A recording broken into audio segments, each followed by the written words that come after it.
Hey friends, you're watching Mimi's Mixed Bag. I want to share with you what I'm up to today. We have a special birthday this weekend in our family, and my baby is 24 years old, and so I needed to get busy because I have a couple days before Saturday gets here. But I had a picture on my phone for several months that I found somewhere, and I'll try to link below the original inspiration because I certainly want to give credit to who created this project. But what it was a money cake made out of these little metal tin containers. Now, I found my little tin containers at the Goodwill. They were all like 59 to 99 cents each. Common sense will tell you that the bigger the tin, the more money rolls you're going to need to cover them up. So what it actually is these little money rolls, and you're going to attach them all around each tin, and it's going to look like a 3-tier cake. It's just a really cute way to give a wedding gift or a money gift, and you know, those of you that are parents of older children know that that's all they want anyway, but I just thought this would be a fun way to give him some money. Most of the tins I did come across were Christmas motif. Now, you know, depends on who's going to see it when it's destructed, you know, or you know, if you think people are really going to be looking at it, you know, I would encourage you to go ahead and spray paint your tins.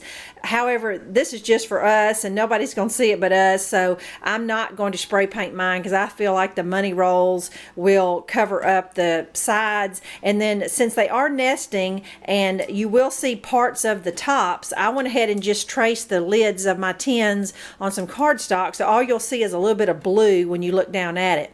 Now, just so that reference purposes, so you know what size mine are, and so you get an idea of how much money it's going to take to cover mine, this is a 6-inch tin, a 5-inch tin, and a 4-inch tin, give or take a fraction of an inch, just so you know what size. Now, I went ahead and got $50 ones at the bank, and so I'm hoping that that's enough, or it may be way too much. Regardless, I'll give them all the 50, but I just thought this would be something cute and that he won't be expecting. What I need to do now is cut out my circles to put on the tops of my tins. And I will probably hot glue my tins together just so that, you know, just for security. I don't have but a couple dollars invested in it, and after he takes all the money out, I'll just throw it away probably, or who knows, save it for another gift. But in order to make my money rolls, I used a magic marker. And now, if you want smaller rolls, you could use a pencil, but I tried to find a fatter magic marker, and I just rolled my dollar bills up, and it makes them very uniform. It makes your project really neat. And another useful supply I used was this Elmer's double-sided tape. I know they make other brands, but this is the one I had, and they do sell this at Walmart. And it's about $2 something a roll, but there's a lot of tape on this, and you won't use it all.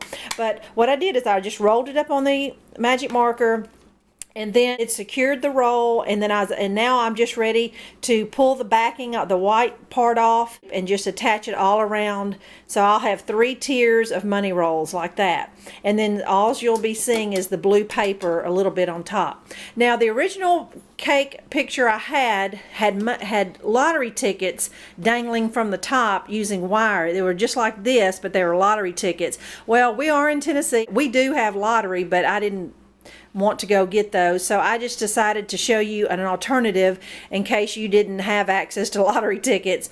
I just cut out some cardstock and stamped on there happy birthday with sparkles, and then I had some letter dies that I cut out his name, and so I am going to tape those little wired signs on the top tier so that those will kind of be, you know, wiggling up at the top, so it'll be super cute. So what I need to do now is cut out my tops of the cardstock and go ahead and finish rolling up my $1 bills, and I'll check back in with you after I get a few more steps done. Okay, just wanted to check in with you and catch you up where I'm at. I'm having to work around my son not being at home, so he has left for the night, and I wanted to show you where I'm at.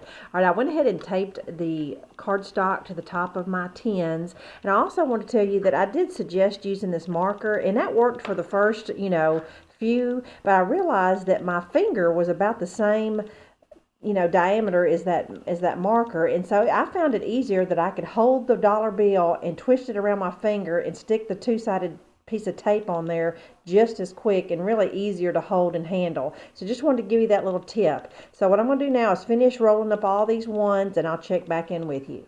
Okay, I'm starting on my top tier, and before I put my dollar bills on, I want to secure my little signs or lottery tickets or whatever you choose to put on there. So what I'm going to do is just take some shipping tape and put it on each side of the little tier, and so that it will be nice and secure, because it will be nearly impossible to get this secure enough after the dollar bills are all the way around.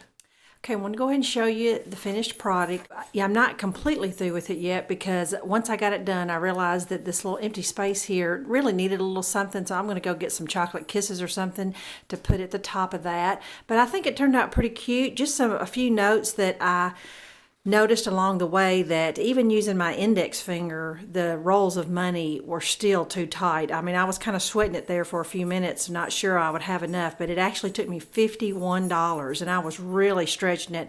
And some of these, I wouldn't want to make the rolls any bigger, or it would not, look right. But what I did is I actually used my middle finger over my knuckle, and it really made the rolls a lot looser, and even as loose as I could get it, and then using the double-sided tape. That double-sided tape works great. It was just a lot less messy than trying to use something that would damage the money. Just want to be sure and tell you that. So, my measurements were 6, 5, and 4. So it took me $51. So just be sure, and whatever little containers you have, keep it small, because my inspiration picture had to have been well over $100, as tiny as their rolls were. Just wanted to show you this, and the only thing I still have left to do is I'm going to hot glue each tier together, I think, just to secure it a little more. But I need to get this hid before he gets home in the morning. But I'm going to give it to him Saturday morning. And so I think it turned out pretty cute. Just a really neat money alternative. Hope you enjoyed it. Hope it inspired you in some way. Thanks for watching. Bye-bye.